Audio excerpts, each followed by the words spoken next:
dossier d'identité.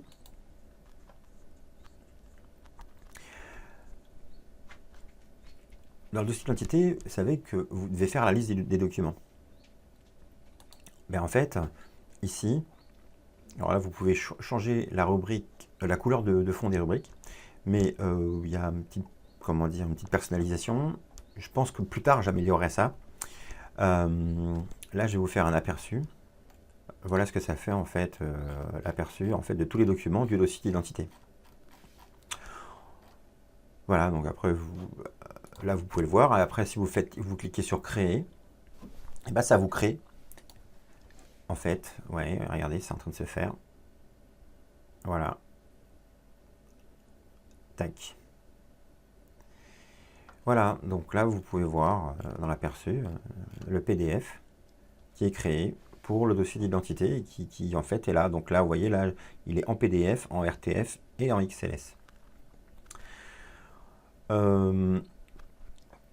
Ici, ça, c'est tous les documents du dossier d'identité. Donc là, si je clique là, ça réenroule tout. Donc là, vous voyez, là, c'est les documents que je viens de créer à l'instant.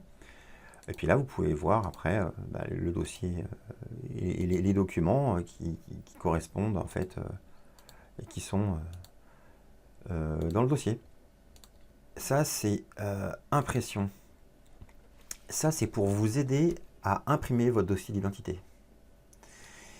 Parce que, bon, par exemple, vous allez imprimer tout l'onglet 1. Donc là, vous pouvez filtrer, vous avez que les fichiers qui sont dans l'onglet 1.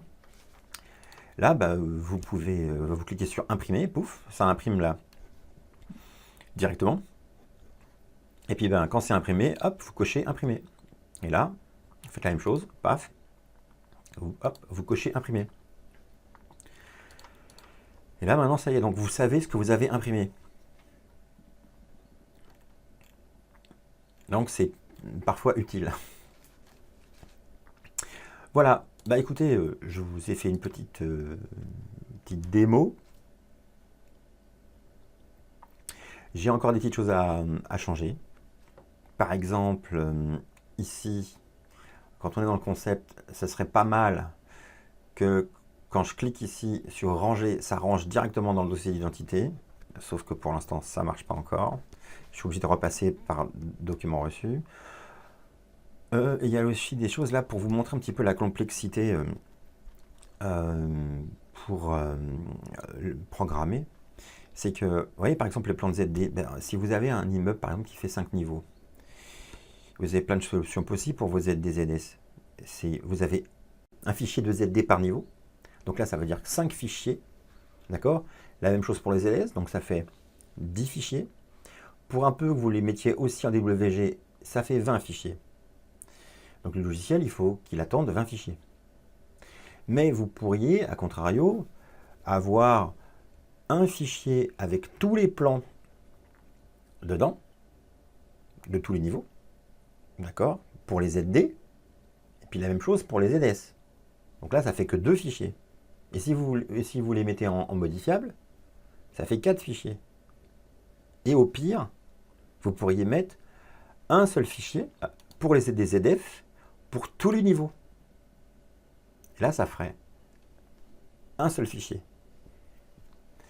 Donc, ça veut dire que moi, à cause de ça, je dois dire au logiciel qu'il doit attendre un certain nombre de documents. Et bien ça, c'est pas facile. Donc là, je suis un petit peu en train de me prendre la tête. Mais voilà, globalement, j'ai quand même bien avancé. J'ai ça à terminer. Le concept à finir aussi. Les normes là à ajouter.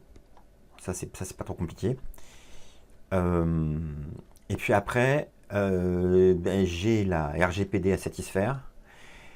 Et après, à faire les tutoriels de configuration et d'utilisation. Voilà. Donc ça va être pendant les vacances. Donc, sur ce, vous voyez, ça avance bien. Hein, c'est quand même pas mal. C'est presque abouti. Donc, vous inquiétez pas, c'est sur la bonne voie et ce sera bientôt disponible et vous l'aurez en priorité. Voilà. Merci et à bientôt. Au revoir.